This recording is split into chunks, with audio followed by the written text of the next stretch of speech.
নমস্কার ছাত্রছাত্রীরা, concept of physics in Bengali চ্যানেলে তোমাদের সবাইকে স্বাগত।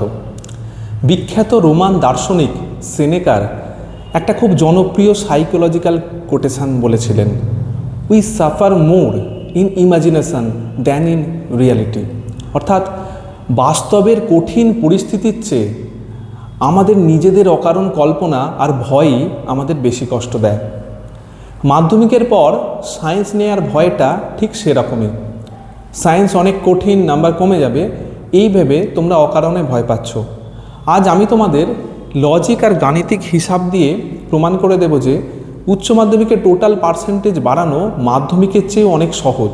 চলো স্মার্ট বোর্ডে ম্যাজিকটা বুঝে নিই। পয়েন্ট নাম্বার 1, বিষয় সংখ্যা। মাধ্যমিকে তোমাদের 7টি সাবজেক্ট পড়তে হতো এবং 700 নাম্বারের পরীক্ষা দিতে হতো, কিন্তু উচ্চ মাধ্যমিকে সাবজেক্ট কমে গিয়ে হয়ে যাচ্ছে 6টি। কি কি? বাংলা, ইংরাজি, এগুলি তো আছেই, তার সঙ্গে সায়েন্সের আরও 4টি সাবজেক্ট হলো ফিজিক্স, কেমিস্ট্রি, ম্যাথ এবং বায়োলজি বা কম্পিউটার সায়েন্স। অর্থাৎ পড়ার চাপ একটা সাবজেক্টে এমনিতেই কমে গেল। এবার আসি সব থেকে বড় ম্যাজিকে, বেস্ট অফ 5 রুল। উচ্চ মাধ্যমিকের সাবজেক্ট 6টি হলেও তোমার ফাইনাল পার্সেন্টেজ বা গ্রেড হিসাবে হবে যে কোনো 5টি বিষয়ের ওপর, মোট 500 নাম্বারে। নিয়মটা হলো এই 6টা সাবজেক্টের মধ্যে তুমি যে 5টিতে সবচেয়ে বেশি নাম্বার পাবে শুধুমাত্র সেগুলিই যোগ হবে।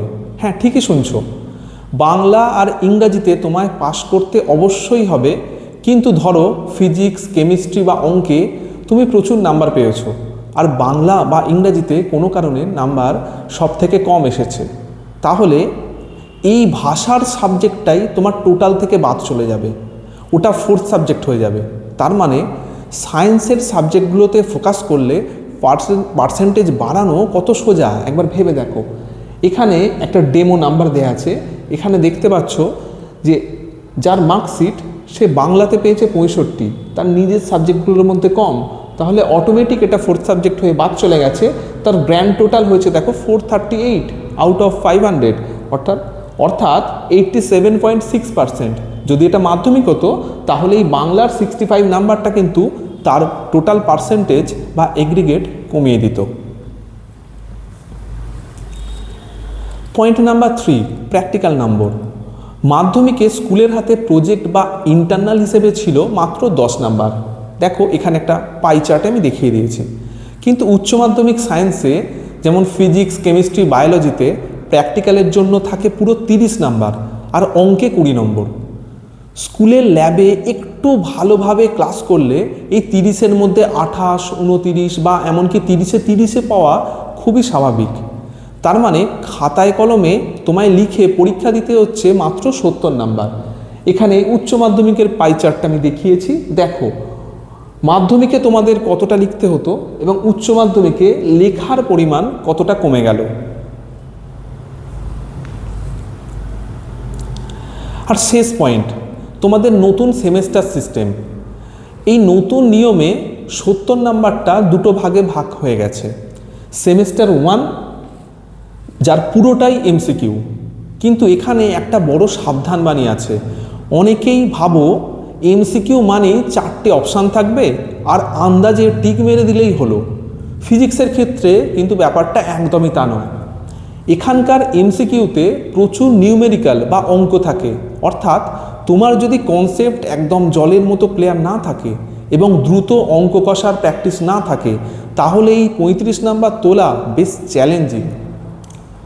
সেমেস্টার 2 এখানে 35 নাম্বারের বড় ও ছোট প্রশ্ন থাকে, যেখানে তোমাদের খাতায় পেন দিয়ে উত্তর লিখতে হয়।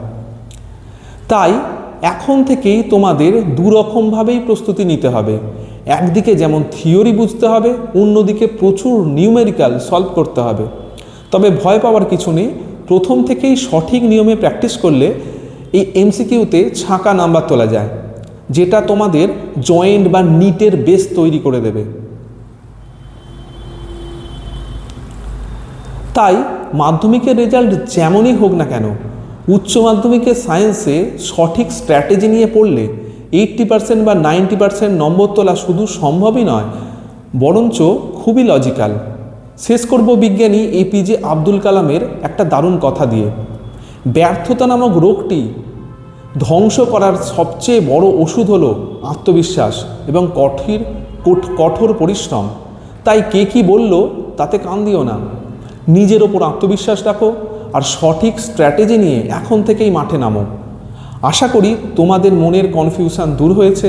পরের ভিডিওতে আমরা ফিজিক্সের সেমেস্টার 1 এবং সেমেস্টার 2 এর নতুন সিলেবাস নিয়ে বিস্তারিত আলোচনা করব। ভিডিওটা ভালো লাগলে বন্ধুদের সাথে শেয়ার করো যাতে তাদের ভয়টা কেটে যায়। চ্যানেলটা সাবস্ক্রাইব করে রেখো।